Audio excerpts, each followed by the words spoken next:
I'm telling you, man, every single day, this hell that we live in gets hotter and hotter. Because I'm looking right now in the background, I have News Nation on.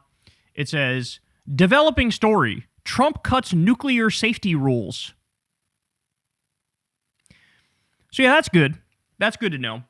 The other day, I saw it was about $4 or $5 million from nursing home executives, and he got rid of the rules around nursing homes that mandate that you need to have a certain number of staff per old person.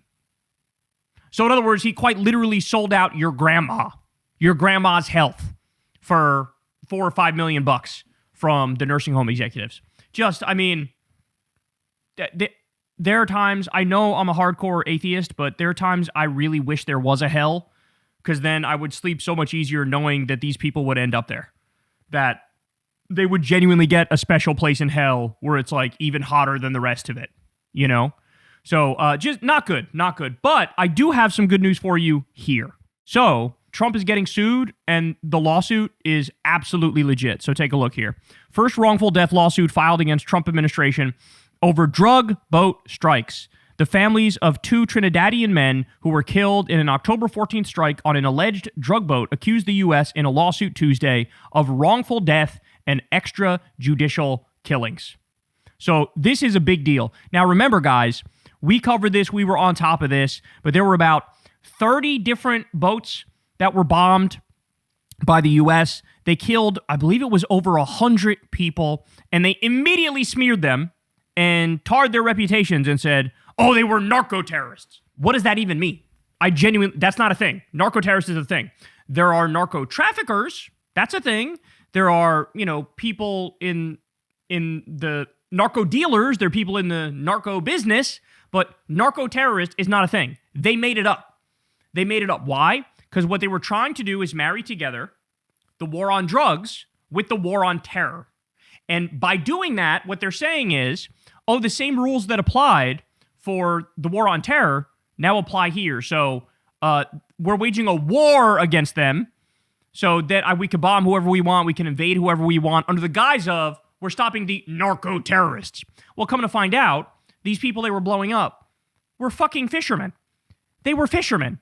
They found one of the boats was smuggling drugs, but guess what? It was weed. And I'm pretty sure it wasn't even to the U.S. because it wasn't even headed in the direction of the U.S. These boats would have to refuel over 20 times to even reach the U.S. They don't think any of them were actually going to the U.S. Some of them were in the fucking Pacific that they blew up. So this was just absolutely mental. And by the way, growing up, you like to think as a kid, like, I'm sure the people that run the military, like there's rules, there's a procedure, there's a high bar of evidence that needs to be met. These are very intelligent people making very serious decisions about what targets to go after. Literally nothing could be further from the truth. Secretary of War Crimes, Pete Kegsbreath, was apparently sitting there fucking half passed out from the alcohol he drank at lunch, and they're fucking throwing darts at a board to decide, hey, who should we fucking bomb? And by the way, a lot of the people who are in the military who were involved in these decisions, one admiral resigned. He's like, I'm not having nothing to fucking do with this. These are crimes right here. And a bunch of other guys who they were ordered to do the strikes, they immediately went and tried to grab a lawyer and said, is this what I'm doing legal here? Is this okay? Is this acceptable? So understand that we are so far gone. We are nowhere near where we should be when it comes to our morals, our values, our legal framework. Trump has waged a war on everything that's good and functional in this country. And now we're the type of country that murders innocent people on boats for the show of it, for the theater of it. All right, so let me read you some of this here. Family members of the two Trinidadian men who were killed in a U.S. strike on an alleged drug smuggling boat in October sued the U.S. government Tuesday, accusing it of wrongful death and extrajudicial killings. The lawsuit is the first of its kind to be filed against the Trump administration in federal court over its military campaign against alleged drug smuggling vessels in the Caribbean Sea and the Eastern Pacific Ocean. Chad Joseph, 26, and Rishi Samaru, 41, were killed in the U.S. military strike October 14th while they were on a boat traveling from Venezuela to Trinidad. Their family members allege in the lawsuit. The lawsuit says Joseph and Samaru had been fishing in waters off the Venezuelan coast and working on farms in Venezuela. It says they were returning to their homes in Las Cuevas in Trinidad and Tobago when their boat was struck. Defense Secretary Pete Hegseth and President Donald Trump said the strike killed all 6 men on the boat. Trump described them as 6 male narco-terrorists and said the boat was affiliated with a designated terrorist organization and that it was trafficking narcotics. The strike was the administration's 5th in a campaign that has struck 36 boats and killed at least 125 people, according to the Defense Department, since it began in early September. In response to a request for comment, a spokesperson for the Pentagon said in a statement, "Per longstanding department policy, we don't comment on ongoing litigation." White House spokesperson Anna Kelly said in a statement, "The October 14th strike was conducted against designated narco-terrorists bringing deadly poison to our shores." Hey, by the way, let me just pause to point out, now that everybody saw they called Alex Preddy a terrorist, maybe that opens their eyes a little bit as to these people being terrorists, right? They said it about Renee Nicole Good. They said it about Alex Preddy. Then we got the videos of Renee Nicole Good and Alex Preddy, and everybody looks at them like, what? The guy's a fucking ICU nurse, and you're saying he's a narco-terrorist? Or, excuse me, him, they just called him a domestic terrorist.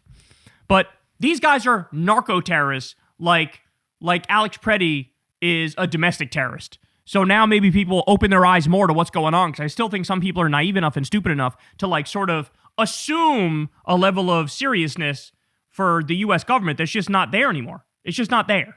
President Trump used his lawful authority to take decisive action against the scourge of illicit narcotics that has resulted in the needless deaths of innocent Americans. The families were not notified that their loved one had been killed. Oh my God, this is the same thing that happened with Alex Preddy. The federal government just didn't fucking call him. The Associated Press called and asked them for a statement about what happened, and that was when they learned about it. Oh my God. But both held memorial services after they learned of the October 14th strike, and Joseph and Samaru were not heard from again. According to the lawsuit, Joseph's mother and Samaru's sister are suing the U.S. government on behalf of the two men's surviving family members. The lawsuit was filed by lawyers for the American Civil Liberties Union, the Center for Constitutional Rights, Jonathan Hoffitz, a professor at Seton Hall Law School, and the ACLU of Massachusetts. It says the October 14th airstrike violated 2 federal statutes: the Death on the High Seas Act, which allows family members to sue over wrongful deaths that occurred more than 3 nautical miles from the U.S., and the Alien Tort Statute, which allows foreign nationals to sue in federal court over violations of international law. The Trump administration has told members of Congress that the U.S. is in a non-international armed conflict with drug cartels, citing that as a justification for using lethal military force against alleged drug boats. The lawsuit challenges that justification. It says there is no armed conflict, and therefore the laws of war do not apply. See how weaselly they're being about all of this? So look, man, I hope they fucking win. I hope they win. I hope they shake them down for a shitload of money. They deserve a bunch of money at the very fucking least. In reality, the fact of the matter is, I wish this was more of a criminal matter overall. Because if it was more of a criminal matter, then like, shit, we would actually get... Trump could be locked up. Of course, the problem is when you're president, the only way to like get him is to impeach him and remove him and then theoretically try him. But I mean, shit. I wish this was criminal. I wish he would be found guilty. I wish he would be locked up. I wish the entire regime would go down, because stories like this, I mean, by now I feel like most people have even forgotten about this. And like, this alone is such a gigantic scandal. If the rest of Trump's presidency was normal and smooth and fine, and he still had done this shit is impeachable. This shit is criminal. This shit is crazy. This shit is terrorism and murder of random innocent people. Like, you can never overlook that. This is like the ultimate evil, the ultimate sin, the ultimate wrongdoing. And, you know, people don't even remember it or don't even talk about it, don't even care. It just drives me crazy. It drives me crazy. We're totally, completely, and utterly unhinged. Trump is now putting George W. Bush's warmongering to shame. He is now the ultimate neocon, imperialist, colonialist psychopath. And so, again, we can't let these guys get away with it. There's no way. If in the long run they get away with this, then every single U.S. president just has a total green light to basically be emperor of the world. Evil emperor of the world. Murder whoever you want for whatever reason you want. No questions asked. That's where we'd be at, for sure. Hey, y'all, do me a favor and like and subscribe. It helps out big time in the algorithm. Click the bell as well for notifications when videos drop. And watch that video on screen right now. You know you want to.